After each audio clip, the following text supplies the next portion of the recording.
Shi Zhengli is a Chinese virologist who researches SARS-like coronavirus of bat origin.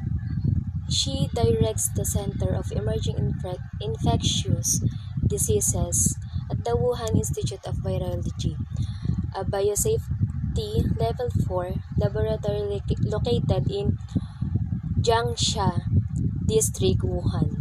In 2017, she and her colleague CG discovered that the SARS coronavirus likely originated in a population of bats in a remote region of the Yunnan. She came to prominence in the popular press as Batwoman during the COVID-19 pandemic for her work with the bat coronaviruses. She is member of the Virology Committee of the Chinese Society of Microbiology. She is an editor of the Board of Virologica Senica, the Chinese Journal of Fishery Sciences of China. She is a renowned virologist, international known for her work with bat coronaviruses at her lab at the Wuhan Institute of Virology. Rumors had previously claimed that his had been muzzled by the government following the initial outbreak amid the disappearance of other scientists working in Wuhan at the same time. On February 2, she denied this, saying, "I promise with my life that the virus has nothing to do with the lab." The news comes as a new intelligence documents shows China lied about the human-to-human transmission of coronavirus, made whistle blowers disappear, and refused to help nations develop a vaccine. A leaked intelligence desire reveals.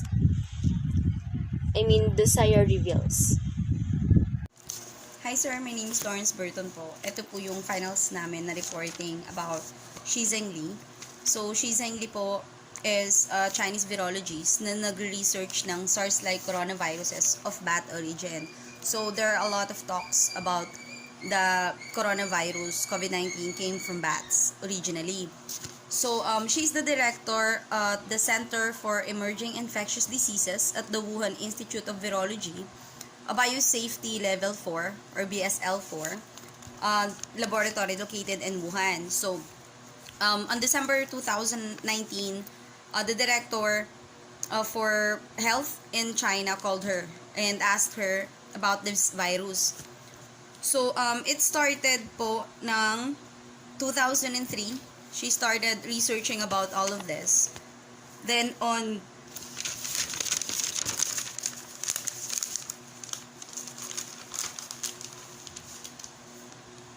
in 2013 po, nagkaroon siya ng breakthrough na when she found that feces with the virus is 96.2% identical to COVID-19. So, nagka-breakthrough siya that time. And then, she began altering parts of the coronaviruses. She wanted to study whether coronavirus can be transmitted from one species to another. So, I think what happened is dinala niya yung virus sa kanyang laboratory in Wuhan, so she can start, studying it, dissecting it, and everything. So, nagkaroon ng studies, nagkaroon ng mga haka-haka na galing sa Wuhan facility, sa lab nila, yung pinaka-virus. There are a lot of hypotheses about this, a lot of theories going on na sinasabi nila na sinadya daw ito, or something like that. And then, on 2015, she concluded that the SARS-like virus can jump from bats to human. She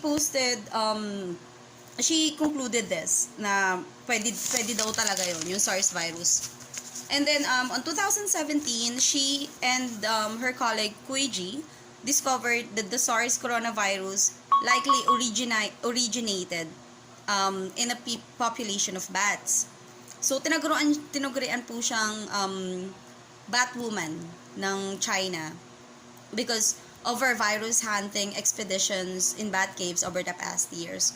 So, she has been studying bats like 16 years na. It started way back 2003, and then I think there was a time in her expeditions na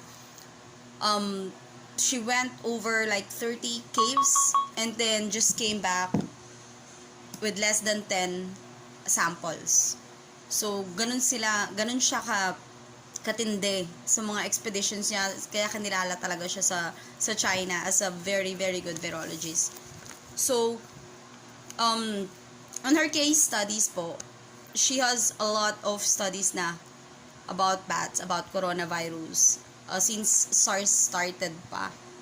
So, in 2014, actually, she was involved sa experiment in both SARS and coronaviruses.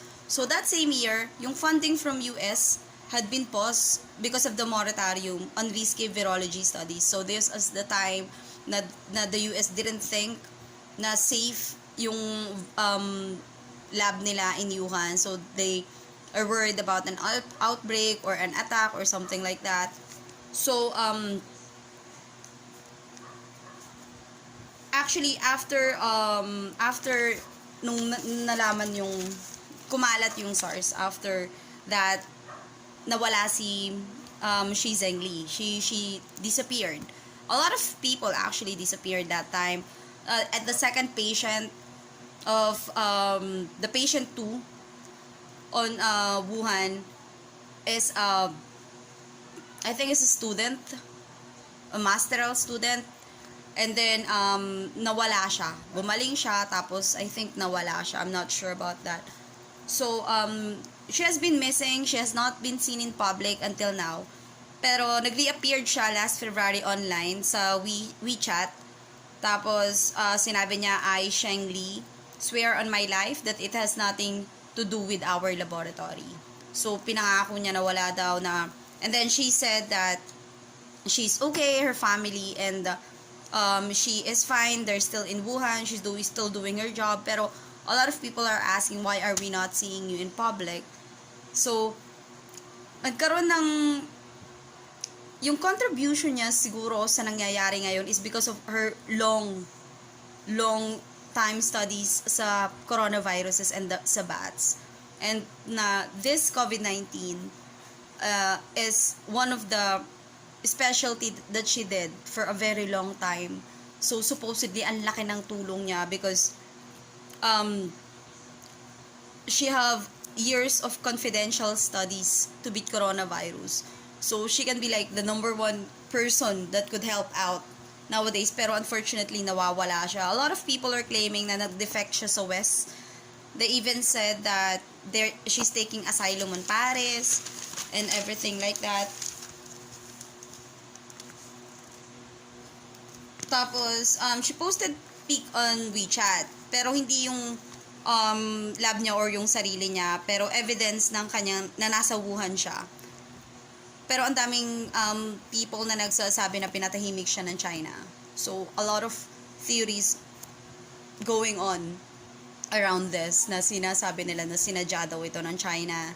And then, a lot of videos that I watch, a lot of comments doon ay nagsasabing China doesn't want us to have the vaccine or the cure on this because they want to control everything. They're a communist country and everything like that. And then aside from her, a lot of other doctors also gone missing since the outbreak. Dr. Ai Fein, siya yung sinasabi nila na whistleblower. She works at Wuhan Central Hospital. Sinasabi niya before she claimed that her bosses tried to silence her early warnings about coronavirus. She was actually the head of emergency at Wuhan. And then Dr. Li Wen ang died early February na tinatry niyang i-warn yung mga grad students pa lang na mag-ingat kayo, magsuot kayo ng gloves, magsuot kayo ng PPE because it's not safe. And other grad student na hindi sila naniniwala or they don't know why because I think bagong protocol lang but so they're at the hospital. So yung mga case studies niya before when she specialized in bats, and coronaviruses. She could be a lot of help, a lot of contributions. Ang daming symptoms, ang daming diseases na nanggagaling sa coronavirus, na nagkakos ng coronavirus. Ang sobra-sobra niyang mabibigyan ng explanation dahil sa sobrang pag-aaral niya ito. She studied for like 16 years and then she just gone. And we don't hear anything about her anymore.